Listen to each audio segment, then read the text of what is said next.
Ikaw ang aking tala sa gabing madilim.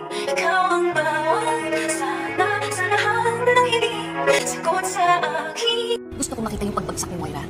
Gusto ko nandoon ako kapag kinulong siya. Bukas, nakiusap nga ng husto itong si Lynette dito kay Carlos Benitez na gusto niyang naroon daw ito habang ikinukulong itong si Moira dahil daw sa dami nga ng kasalanan na nagawa ni Moira sa kanilang mag-ina ay gusto niyang makita ang pagbagsak dito ni Moira. At dito nga, nakikinatakot naman ni Carlos Benitez kapag naroon itong si Lynette.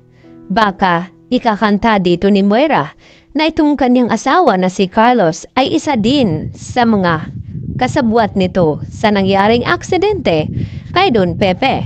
Dahil dito nga na sinabi ni Carlos kay Zoe na kung sino daw ang tinutukoy nito na nagiging kasabwat dito ni Moira.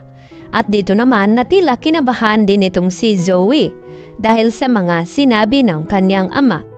At humarap na nga itong si Moira sa media kung saan ay interviewin nito kung bakit nagawa niya iyon na ipadukot itong si Don Pepe at kung ano ang naging dahilan kung bakit nagawa niyang tangkain ang buhay ng matanda. At dito nga, dito na umatindi nitong si Chang Susan at Yosa pati na rin nitong si Eric at ang iba pa. At dito hindi kumbinsido itong si Aling Susan na kung bakit nagsuot daw ng takip sa mukha itong si Moira.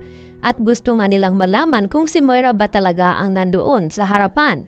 At dito naman na lakas loob na halapitan ni Giselle itong si Moira upang tanggalin itong nakatakip sa ulo at mukha ni Moira at napahiya nga ito ng husto dahil kitang-kita na nga ngayon itong si Moira na nataharap na nga sa media habang nakaposas at hindi sukat akalain ay talaga namang ang turing sa kanya ay isang kriminal dahil nga sa kanyang ginawa. At isa-isa naman na nagtanong itong media dito kay Moira na kung sino pa daw ang kanyang mga kasabwat. At hindi nga agad masabi-sabi ni Moira dahil naroon nga itong si Zoe.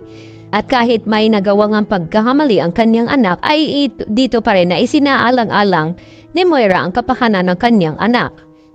Dahil gusto niya na hindi mabibisto ang pagpapanggap ni Zoe na siya nga ang anak ni Carlos Benitez. At napaniwala naman itong sina Giselle at sila RJ at Annalyn at Lynette dito sa sinabi ni Zoe na talagang gusto na niyang tapusin ang kasamaan ni Moira dahil sa kanyang nalaman na gusto ngang pastahin ni Moira itong si Lynette at isasama itong si Annalyn kapag nakabalik daw siya ng bansa. Subalit ay hindi nga natuloy ang pagtakas dito ni Moira dahil sa tracking device at dito naman na hinayaan din ni Zoe na sundan siya dito nila RJ at ito na nga ay nahuli na ng tuluyan nitong si Moira. At sinisisi naman ang husto ngayon ni Moira itong kanyang anak nang dahil daw sa kanya ay hindi siya tuluyang nakatakas at ito na nga ay mabubulok na nga sa kulungan. Kaya yan naman ang ating pakatutukan dahil bibisitahin ni Lynette itong si Moira habang nakakulong roon. At dito naman niya na mapagsabihan nitong si Moira na kung papaano niya mapagbayaran ang kanyang kasamaan, lalo na itong mga ginawa ni Moira sa kanilang mag-ina noon, Lynette at Annalyn. At dito na yan na mabubulok ng tuluyan itong si Moira dahil matibay daw ang ebidensya na laban nga sa kanya. Kaya mahihirapan ito na kumuha ng abogado dahil nga sa mga ebidensya na inilatag sa kanya. At dito naman nangangamba itong si Lynette na baka matakasan pa rin iyan ni Moira dahil kilalang-kilala nga nila ito.